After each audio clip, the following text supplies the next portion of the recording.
While our desire for power is rooted deep within our nature, power differs from our other biological needs in that it is not self-limiting. Too much food or drink produces illness. Too much sex produces disgust, and we can only sleep for so long before our body forces us to wake. But as Arrietty explains in his book, The Will to be Human, the drive for power is potentially endless and boundless. Some people in search of power cannot conceive any limitation to it. Such people as Alexander the Great and Napoleon could have had all the wealth and sex they wanted in the early period of their political life, but they continued to seek more and more power. That mankind's thirst for power is for all practical purposes limitless presents a problem. For while each of us needs a modicum of power to properly function, and while power is the force that leads to the achievement of great feats, too much power, especially when expressed in the social or political realm, can easily corrupt. If a society is to flourish, therefore, there must be rules, norms, customs, and social institutions that help channel the expression of power in life-promoting ways, and that limit the accumulation of too much social or political power in the hands of any one person or group. In most modern societies, the opposite situation prevails. Immense power is being centralized in the hands of statist and globalist institutions, and the wielders of this power are now using it in ways that inhibit the ability of the rest of us to cultivate our power in socially cooperative and individually enhancing ways. But to the extent that government is strong, writes Leopold Kohr, the individual is weak, with the result that even if his title is citizen, his position is that of subject.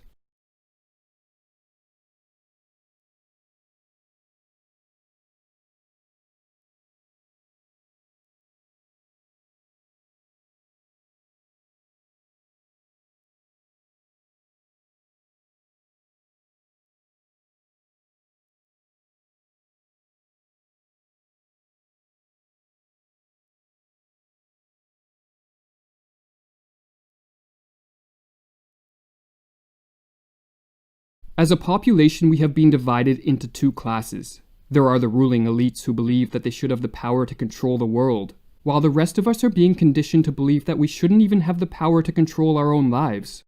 This is a perilous situation which, if not corrected for, could result in us being a generation forced to endure a brutal reign of tyranny.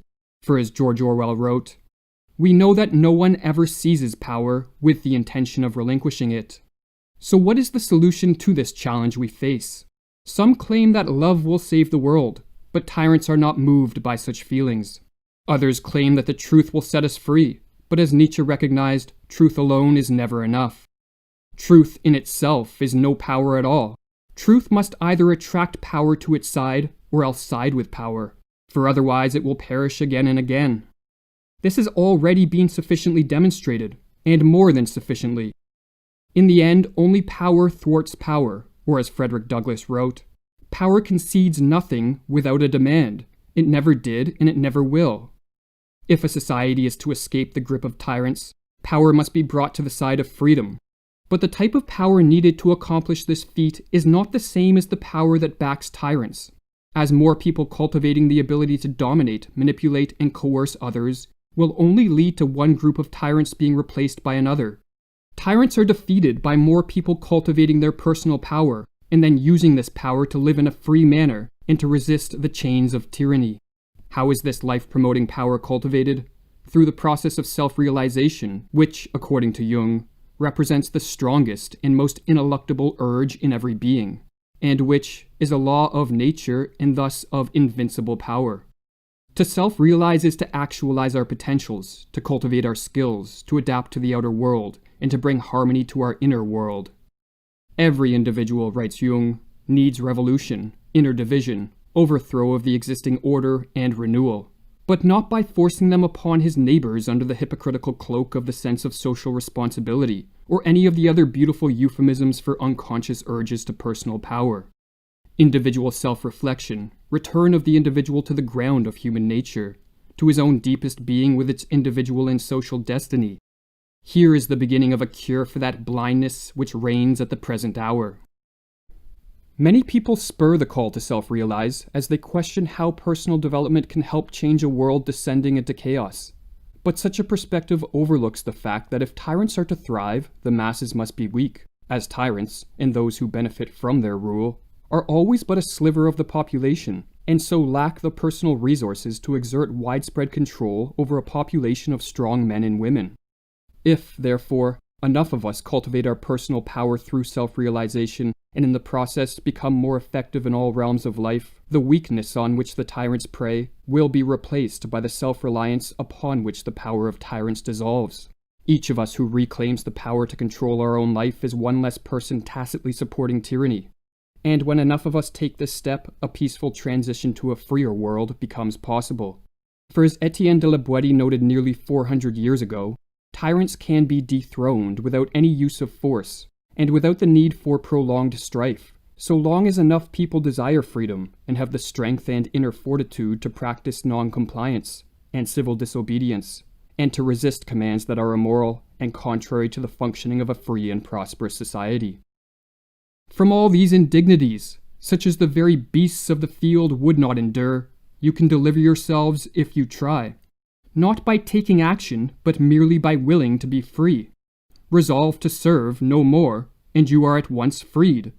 I do not ask that you place hands upon the tyrant to topple him over, but simply that you support him no longer. Then you will behold him, like a great colossus whose pedestal has been pulled away, fall of his own weight and break into pieces.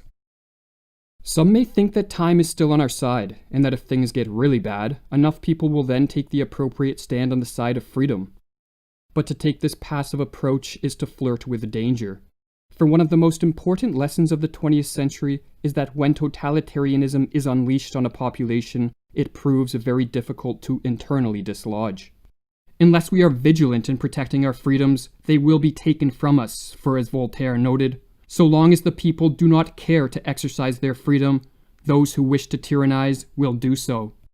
Alexander Solzhenitsyn, in a footnote to Volume 1 of the Gulag Archipelago, expressed the profound regret that he, and his fellow Soviet prisoners, felt for their lack of action in the early days of communist rule, and the following passage should serve as a warning to us all.